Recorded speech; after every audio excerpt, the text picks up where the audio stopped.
तो एक ऑर्गन बनता है, और एक ऑर्गन जब एसोसिएटेड ऑर्गन्स के साथ मिक्सअप होता है, कोलैबोरेट होता है, तो एक सिस्टम बनती है। तो हमने कल 11 सिस्टम्स के बारे में जानकारी ली थी, और उसके अंदर से स्पेसिफिक अगर हम बात करें तो सिस्टम्स के अंदर कुछ ऑर्गन्स आएंगे, ऑर्गन्स के अंदर कुछ टिश्यूज आएंगे, और टिश्यूज के अंदर कुछ सेल्स आएंगे। तो ये एक बनने की प्रोसेस है। तो हर ऑर्गन का वर्क अलग है। अगर हमने सिस्टम की बात करी, सिस्टम सर्कुलेटरी सिस्टम अगर है, तो उसके अंदर ब्लड और न जाने बहुत सी चीजें। तो अगर थोड़ा सा और डिटेल के अंदर हम चले जाएं तो एक ऑर्गन आएगा, थोड़ा और डिटेल के अंदर चले जाएं तो एट लास्ट आएगा सेल। तो हर सेल की अपनी जरूरत अलग अलग। कुछ सेल एनर्जी प्रोड्यूस करने का काम करेंगी, कुछ सेल एनर्जी को डिस्ट्रीब्यूशन का काम करेंगे, कुछ सेल्स के अंदर से बाहर ले जाने का काम करेंगी, कुछ सेल्स बाहर से अंदर ले जाने का काम करेंगी। तो शरीर के अंदर सेल्स का जो काम है वो बहुत विभिन्न तरीके से। तो अगर काम अलग अलग है तो उनको लगने वाली जरूरतें भी अलग अलग होंगी, और ये सब जरूरतों को पूरा करने के लिए ही खाना खाया जाता है, फूड का इंटेक किया जाता है, ताकि उस फूड के अंदर से हमारे सेल को, हमारे शरीर को जो अलग अलग हिस्सों में काम करने वाली ऑर्गेनेल्स हैं, उनको लगने वाली पूरी जरूरतों को पूरा किया जा सके। और वो तब होगा जब हम सीजनल फ्रूट खाएंगे, सीजनल फूड खाएंगे, एटमोसफेयर के हिसाब से हम जिएंगे। दुर्भाग्यवश आज का एटमोसफियर भी उस तरीके से नहीं है, और आज का जो खाना है वो भी उस तरीके से नहीं। तो क्या यह संभव है कि अलग एटमॉस्फेयर के अंदर अलग फूड अगर हम खाएं तो हमारा शरीर उसे एक्सेप्ट कर पाएगा? एक्सेप्टेंस का अर्थ ऐसा नहीं होगा कि हम कोई चीज खा रहे हैं उसका डाइजेशन नहीं होगा, डेफिनेटली डाइजेशन होगा। बट मेरी एक सेल को जरूरत है कैल्शियम की, और मैं कैल्शियम को छोड़ते हुए बाकी और चीज खा रहा हूं, तो क्या उस सेल की जरूरत पूरी हो पाएगी? नहीं। अगर उसकी जरूरत पूरी नहीं हो पाएगी तो वो क्या अपना काम ठीक से कर पाएगी? नहीं। अगर सेल ने अपना काम ठीक तरीके से ना करना, माने हमारे ऑर्गेनल ठीक तरीके से काम नहीं कर पाएंगे, ऑर्गेनल अगर ठीक तरीके से काम नहीं कर पाएंगी तो वो सिस्टम ठीक तरीके से काम नहीं कर पाएंगे। तो हमारे पूरे शरीर को एक सही तरीके से अलाइनमेंट करने के लिए, और डेफिनेटली ये बताते हुए बहुत खुशी होगी मुझे कि ये प्रोडक्ट जो है ये आपके शरीर को अलाइनमेंट करने का काम करता है। फोर व्हीलर आप चलाते हैं, टायर अगर बहुत ज्यादा आपका रन हो गया तो अलाइनमेंट बिगड़ जाती है टायर्स की। तो हमें व्हील बैलेंसिंग करना पड़ता है, अलाइनमेंट करनी पड़ती है, तब जाके हमारा गाड़ी अच्छे से चलेगी। तो हमारे शरीर को भी अलाइनमेंट करना जरूरी है। वीडियो को पूरा देखें। कहा गया है कि ये जो शरीर है गाड़ी नामक, इसको अगर हम गाड़ी समझे तो ये दिन रात भागता रहता है। तो इस भागने की प्रोसेस के अंदर किसी भी अच्छे तरीके का फ्यूल देना जरूरी है, अच्छे तरीके का खाना देना जरूरी है, और उसके साथ साथ अलाइनमेंट होना भी बहुत ज्यादा जरूरी है। तो हमारे शरीर को बहुत अच्छे तरीके से अलाइन करने का काम इस प्रोडक्ट के जरिए किया जाता है। तो हमने कल बहुत सारे प्रोसेस के ऊपर बात की, जहां पे अर्थराइटिस था, उसके साथ साथ एंटीऑक्सीडेंट के बारे में हमने बात की। तो बहुत सारी चीजों के बारे में हमने कल डिस्कस किया था। आज हम उससे आगे थोड़ी बात करेंगे। ठीक है, तो मेरा प्रेजेंटेशन में यही शुरू करता हूँ। सेक्सुअल प्रॉब्लम होने के मूल कारण क्या है और कैसे इसको हम ठीक कर सकते हैं, जानते हैं डॉक्टर। जानने के लिए वीडियो पूरा देखें। आजकल की सेक्सुअल लाइफ में इतनी प्रॉब्लम क्यों आ रही है, वीडियो में पूरी जानकारी आपको मिलेगी, वीडियो पूरा देखें।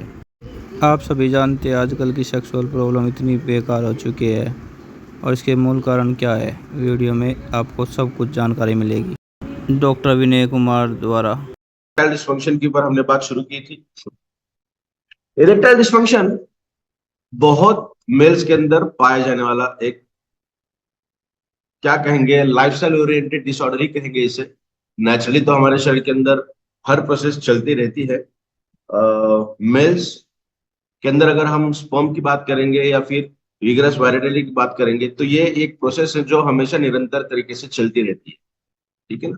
बॉडी के बाहर से इसका ये बनना शुरू, ये प्रक्रिया शुरू होती है। फीमेल्स की अगर हम बात करें तो जब उनका बर्थ होता है तब डिटरमाइन हो जाता है कि इनके बॉडी के अंदर कितने एग्स होने चाहिए, उतने ही एग होते हैं। और हर महीने अगर उसका यूटिलाइजेशन नहीं हुआ तो बॉडी के बाहर निकाल दी जाती है, उनके बॉडी के अंदर फिर से ये नई नहीं बनती। इसीलिए 45-50 के बाद जब मोनोपॉज का ड्यूरेशन आता है उसके बाद फीमेल्स को प्रेगनेंसी के जो चांसेस है वो ऑलमोस्ट खत्म हो जाते हैं।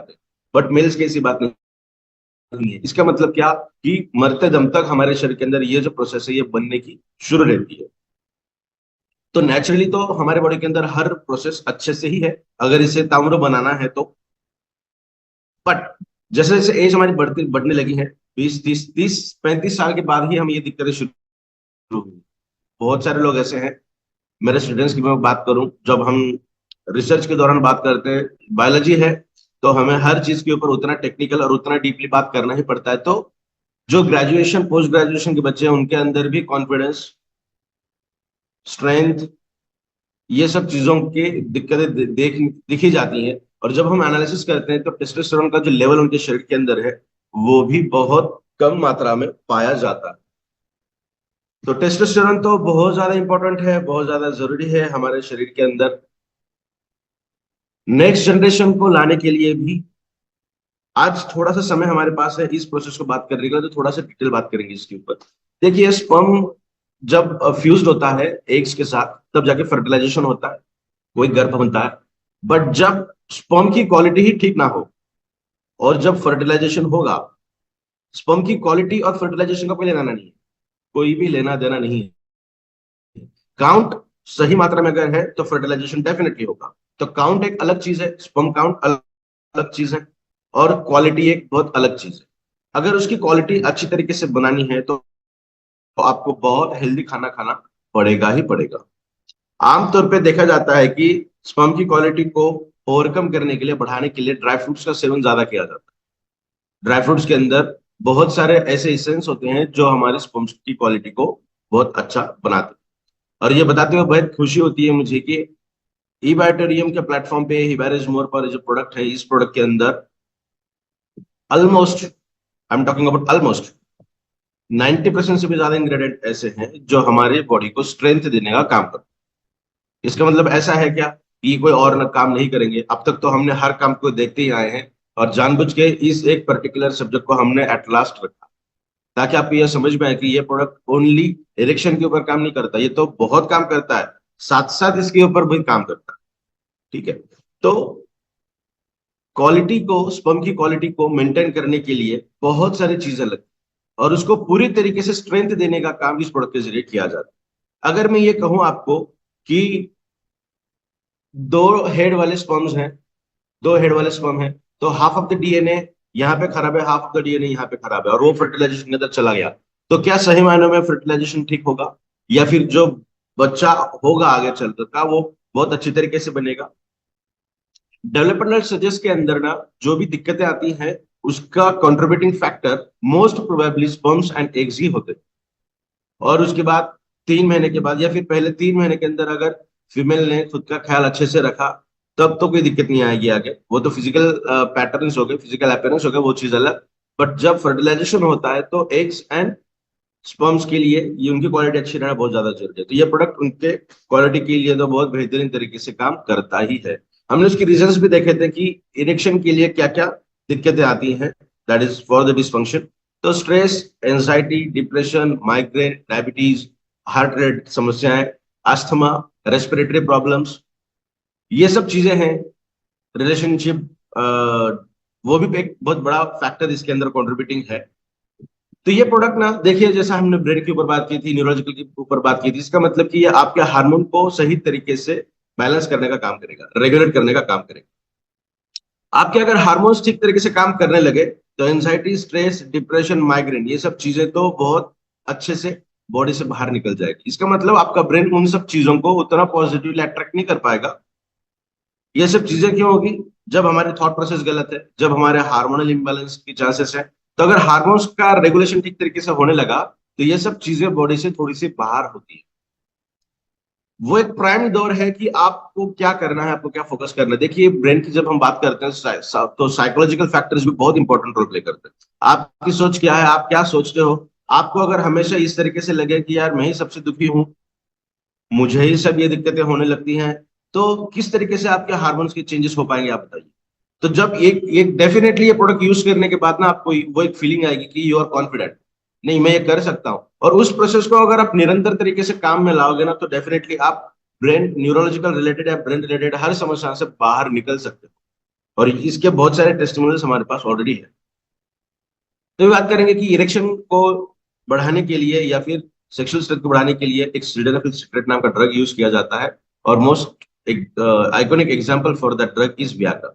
ये क्या करेगा, आपके बॉडी के अंदर टेस्टोस्टेरोन को बियॉन्ड इमेजिनेशन बढ़ाएगा। मेरे बॉडी को चाहिए 80 ml testosterone for intercourse, for sexual ability, तो वो 80 तक बढ़ा देगा, ठीक है ना। और जब वो प्रोसेस खत्म हो जाएगी तो डेफिनेटली ये ऑटोमेटिकली कम हो, उसका एक पर्टिकुलर टाइम ड्यूरेशन रहेगा। बट जब मैं कुछ आर्टिफिशियल ड्रग बॉडी के अंदर ले रहा हूं, चाहे किसी भी तरीके से किसी भी चीज के लिए, ये तो एक एग्जांपल में बता रहा हूं समझने के लिए, बट आप अगर हायर Recording प्रोसेस stopped. किसी भी चीज के लिए ले रहे हो ना, किसी भी चीज के लिए ले रहे हो, तो वो दिक्कत वाली बात होगी हमारे शरीर के।